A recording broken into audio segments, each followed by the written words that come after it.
नमस्कार दोस्तों, राज्य सेंटर में आप सभी का हार्दिक स्वागत है।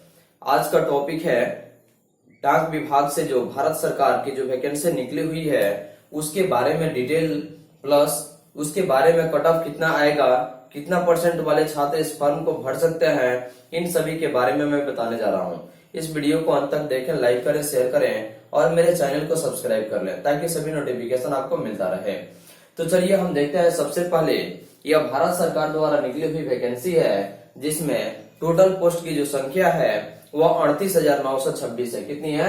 38,926 है। और यह ग्रामीण डाक सेवक भर्ती है जो कि 2022, और यह वैकेंसी जो है ऑल इंडिया की है, यानी पूरे भारत भर में सभी राज्य के जितने भी छात्र एवं छात्राएं इसकी तैयारी कर रहे हैं वे सभी इस फॉर्म को भर सकते हैं। और इस परीक्षा में बिना एग्जाम का क्वालिफाइड है, यानी कि कोई परीक्षा इसके लिए नहीं होगी। सिर्फ मैट्रिक इसका जो क्वालिफिकेशन चाहिए वो मात्र मैट्रिक चाहिए।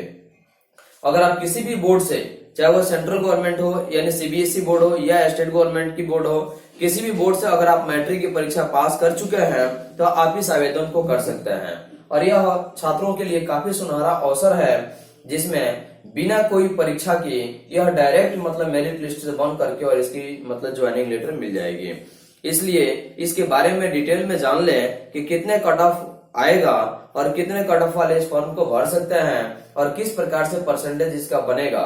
ठीक है, इसके बारे में महत्वपूर्ण जानकारी आपको इस वीडियो में दी जा रही है। तो देखिए, सबसे पहले हम देखते हैं कि टोटल पोस्ट की जो संख्या है वो कितनी है। तो टोटल पोस्ट की जो संख्या है वो 38,926 है। कितनी है? 38,926 है, जिसमें ऑल इंडिया स्टेट यानी कि भारत के जितने भी राज्य हैं यह सभी राज्य में इससे मतलब वैकेंसी का निकला हुआ है। पूरे भारत की यह वैकेंसी है। और ये देखेंगे फॉर्म डेट कब से कब तक है, यानी फॉर्म अप्लाई करने का जो डेट है यह कब से कब तक है, कब से कब तक आप आवेदन कर सकते हैं। तो इसका 2 मई से शुरुआत हुआ है और 5 जून 2022 तक यह फॉर्म अप्लाई करने का लास्ट डेट है। तो इसके लिए अब हम देखते हैं कि इसमें मिनिमम एज कितना है। तो मिनिमम एज 18 साल है और मैक्सिमम जो एज है वह कितना है? 40 वर्ष है। कितनी है? 40 वर्ष है, यानी कि मिनिमम कम से कम उम्र सीमा ये होनी चाहिए 5 जून 2022 तक 18 साल होनी चाहिए और मैक्सिमम 5 जून 2022 तक यह उम्र आपका 40 वर्ष से अधिक नहीं होनी चाहिए। लेकिन अब इसमें प्रोसेस है कि कुछ ऐसे जाति के लोग हैं जिनको एज में यानी कि उम्र में छूट दी गई है। तो देखिए, सबसे पहले छूट जिनको दी गई है वे कौन कौन है इसके बारे में आप जान लें। मिनिमम एज तो आप जान गए 18 वर्ष और मैक्सिमम जान गए कितने? 40 वर्ष। समझ में आ गया? तो देखिए, सबसे पहले हम देखेंगे कि ओबीसी वाले को उम्र में 3 वर्ष की छूट दी गई है, यानी कि मैक्सिमम उम्र में 3 वर्ष को जोड़ दी जाएगी तो इसमें 43 वर्ष ओबीसी के लिए हो जाएगा। उसके बाद एससी और एसटी शेड्यूल कास्ट के जितने भी अनुसूचित जाति और जनजाति हैं उनके लिए यह जो उम्र सीमा है यह 5 वर्ष की छूट दी गई है। कितने वर्ष की? 5 वर्ष की छूट दी गई है। अब देखेंगे दिव्यांग, जिसको विकलांग कहते हैं यानी कि हैंडीकैप्ड जो भी होंगे उनके लिए 10 वर्ष की उम्र सीमा छूट दी गई है, जिसमें ओबीसी के लिए 13 वर्ष और एससी एसटी के लिए 15 वर्ष की उम्र में छूट दी गई है। यानी कि किनके? जो शेड्यूल कास्ट जो आरक्षण कोटि में आते हैं उनके विकलांग लोगों के लिए, यानी कि उनमें जो विकलांग हैं उनके लिए उम्र सीमा में यानी कि उम्र में यह 5 जून 2022 तक इसमें 13 और 15 और 10 इतने उम्र सीमा इसमें जोड़ करके तब इसने होंगे तब यह फॉर्म को आवेदन कर सकते हैं।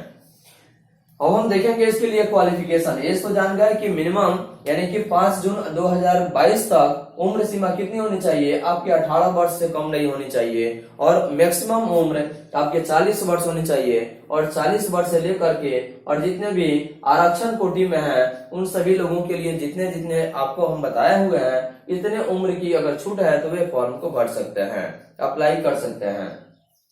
अब हम देखेंगे इसका क्वालिफिकेशन, यानी कि कितने मेरिट इसको चाहिए, यानी कि ग्रामीण डाक सेवक में वैकेंसी को फॉर्म भरने के लिए कितने मेरिट वाले छात्र भर सकते हैं। तो देखिए, इसके लिए 10th पास होनी चाहिए। मिनिमम आपका 10th पास ही सिर्फ आपका जो मैट्रिक सिलेक्शन होगा, मैट्रिक पास जो भी छात्र एवं छात्राएं हैं वे इस आवेदन को भर सकते हैं, क्योंकि मैट्रिक पास होने पर ही मैट्रिक के नंबर बेस से ही आपकी सिलेक्शन की जाएगी। समझ में आ रहा है? हाँ, तो देखिए form of any board exam, यानी कि आप 10th की परीक्षा किसी भी बोर्ड से, चाहे वह सीबीएसई हो या आपका स्टेट गवर्नमेंट हो, यानी कि स्टेट बोर्ड या सीबीएसई बोर्ड, किसी भी बोर्ड से अगर आप मैट्रिक की परीक्षा पास कर चुके हैं तो आप इस आवेदन को भर देंगे। By math, English and local language knowledge, यानी कि इसके साथ इंग्लिश और मैथ भी आपके होने चाहिए और साथ ही साथ आपको लोकल लैंग्वेज यानी कि क्षेत्रीय भाषा की भी जानकारी होनी चाहिए, तभी आप इस फॉर्म को भर सकते हैं। तो क्वालिफिकेशन में 10th पास, साथ ही किसी भी बोर्ड से अगर पास किए हो, चाहे सीबीएसई हो या स्टेट गवर्नमेंट हो, उससे मतलब नहीं है, सिर्फ मैट्रिक पास होनी चाहिए। और by math and English knowledge and local language, यानी कि इंग्लिश और मैथ से आप मैट्रिक पास किए हो, लेकिन साथ ही लोकल लैंग्वेज वहां के क्षेत्रीय भाषा के बारे में आपको अच्छी तरह से जानकारी होनी चाहिए। अब हम देखेंगे फॉर्म फुल साइट जो है, यानी फॉर्म भरने की जो साइट है वह कौन सा है, तो इंडिया पोस्ट जीडीएस online.government.in, यानी कि यही आपकी साइट है और इसी साइट से आप फॉर्म को भर सकते हैं।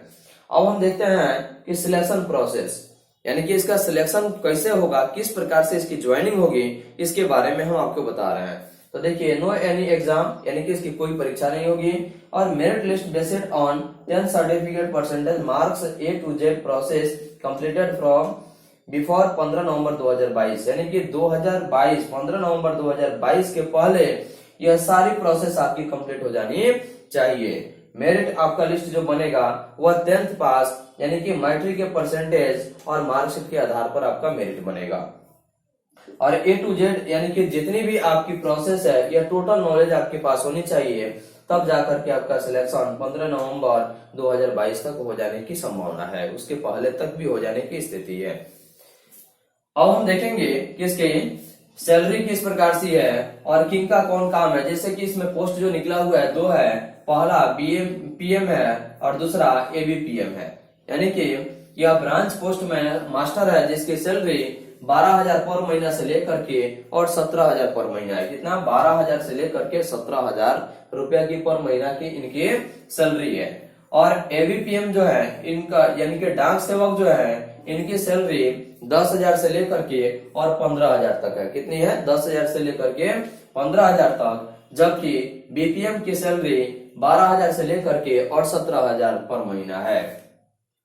अब हम देखेंगे कि इसकी जॉब लोकेशन जो है यानी कि जो नौकरी होगी यह किस क्षेत्र में होगी, क्योंकि आप जानते हैं कि ग्रामीण डाक सेवक की भर्ती है तो ग्रामीण क्षेत्र में ही होनी चाहिए। तो देखिए सबसे पहले जॉब लोकेशन है स्टेट लोकल एरिया, यानी कि राज्य के किसी भी लोकल यानी कि ग्रामीण क्षेत्र में आपका इसमें जॉब सिलेक्शन हो जाएगा।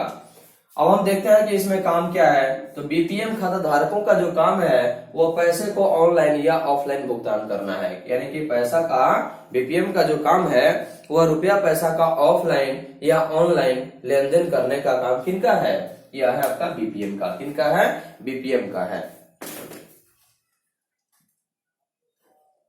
तो यह किनका है? बीपीएम का है। और उसके बाद डाक सेवा, देखिए डाक सेवाओं का वितरण भी बीपीएम का ही काम है। जिनका ब्रांच पोस्ट मास्टर जो है इनका काम है डाक सेवाओं का वितरण करना यानी कि बांटना। ठीक है। उसके बाद है आपका भारत सरकार की योजनाओं का घर घर पहुंचाना, यानी कि भारत सरकार की जो योजनाएं हैं इसको प्रत्येक घर में पहुंचाने का काम बीपीएम का है। किनका है? ब्रांच पोस्ट मास्टर का है, क्योंकि यह जो वैकेंसी है यह किसकी है? भारत सरकार की। और यह ग्रामीण डाक सेवक, क्योंकि ग्रामीण क्षेत्र में रहने वाले लोगों को आगे की ओर सूचना देना या हर क्षेत्र में आगे बढ़ाने की स्थिति में यह ग्रामीण डाक सेवक कार्यरत रहता है, इसलिए भारत सरकार की यह नौकरी है। भारत सरकार की वैकेंसी ऑल इंडिया स्टेट में वैकेंसी है इसकी, जिसका नाम ग्रामीण डाक सेवक है। ठीक है। अब हम देखते हैं कि आप तो जान गए कि बीपीएम का कार्य क्या होता है। अब कुछ इसका इम्पोर्टेंट कट ऑफ हम देखेंगे। इम्पोर्टेंट जो कट ऑफ देखेंगे इसमें जो 2020 में जो कट ऑफ आया हुआ था वह जनरल का कितना था? 79। कितना था? जनरल कास्ट के जितने लोग थे उनका 79 यानी कि 79% पर उनका 2020 का जो वैकेंसी आया था उसमें सिलेक्शन हुआ था 79% पर, जबकि ओबीसी का 77% था। ओबीसी का कितना था? 77% था, जबकि एससी का आपका 74 और एसटी का 70% था। कितना था? एससी, यह जो कट ऑफ है ना, यह कट ऑफ आपका किसका है? यानी कि 2020 के जो भारत सरकार की निकली हुई ग्रामीण डाक सेवक भर्ती थी उसका यह कट ऑफ है। अब हम देखेंगे कि कम मार्क्स वाले या कम परसेंटेज वाले अप्लाई करें या ना करें। तो सबसे पहले हम देखते हैं कि जिस क्षेत्र में यानी वैकेंसी में जिस क्षेत्र में जिस राज्य में अगर सीटों की संख्या अधिक रहती है तो वहां पे फॉर्म सबसे अधिक बढ़ता है, यानी कि फॉर्म भरने वाले लोगों की संख्या क्या होती है वहां पे अधिक होती है। इसलिए आप लोग हर कोशिश करें कि जहां पे फॉर्म की यानी कि स्थिति कम हो वहीं पे ज्यादा करके कम परसेंटेज वाले के सिलेक्शन होने की उम्मीद रहती है। लेकिन जहां पे सीट अगर अधिक होता है वहां पे संख्या भी अधिक हो जाता है। क्या होता है? संख्या भी अधिक हो जाता है। जब संख्या अधिक हो जाएगा तब तो यह निश्चित है इसका कट ऑफ ऊपर जरूर जाएगा। समझ में आ गया ना? अब हम देखेंगे कि जहां कम सीट है वहां अप्लाई करें या ना करें। आप तो पहले जान गए कि कम परसेंटेज वाले अप्लाई करें या ना करें। तो कम परसेंटेज वाले भी अप्लाई कर सकते हैं, लेकिन वैसे क्षेत्र जहां पे सीटों की संख्या कम है तो वहां पे फॉर्म परसेंटेज कम ही होता है। लगभग चांस रहता है कि वहां पे कम परसेंटेज वाले छात्रों का सिलेक्शन हो जाने की उम्मीद रहता है। लेकिन जहां पर सीटों की संख्या अधिक है वहां पे फॉर्म अप्लाई की भी संख्या अधिक हो जाती है। तो जिसका कट ऑफ में सबसे ज्यादा नंबर आएगा उतना ही सिलेक्शन सीट के हिसाब से कट ऑफ अगर ज्यादा जाता है तो उसका परसेंटेज भी क्या होगा? ज्यादा जाएगा। उसके बाद जहां कम सीट है वहां हम अप्लाई करें या ना करें, यानी कि जहां पे सीटों की संख्या कम है वहां पे अप्लाई करेंगे या नहीं करेंगे। तो आपको पहले ही बता चुके हैं कि जहां पे सीट की संख्या कम होती है वहां पे आवेदन की संख्या भी कम पड़ती है। तो वहां पे कम परसेंटेज वाले छात्रों को ज्यादा सिलेक्शन होने की उम्मीद रहती है। लेकिन जहां पे सीटों की संख्या अधिक रहती है वहां पे कम परसेंटेज वाले छात्रों के सिलेक्शन होने की उम्मीद बहुत कम रहती है। अब हम देखेंगे स्टेट बोर्ड या सीबीएसई बोर्ड में 10th में कौन भरे या कौन ना भरे। तो सबसे पहले ये देखी जाती है कि सीबीएसई वाले का परसेंटेज 98, 99, 100 जब आ जाता है तो यहाँ पे सेंट्रल गवर्नमेंट की तो जो सीबीएसई बोर्ड है यह नंबर तो बहुत अधिक देता है और स्टेट गवर्नमेंट में नंबर छात्रों के बहुत कम रहता है, 80, 82, 85% रहता है।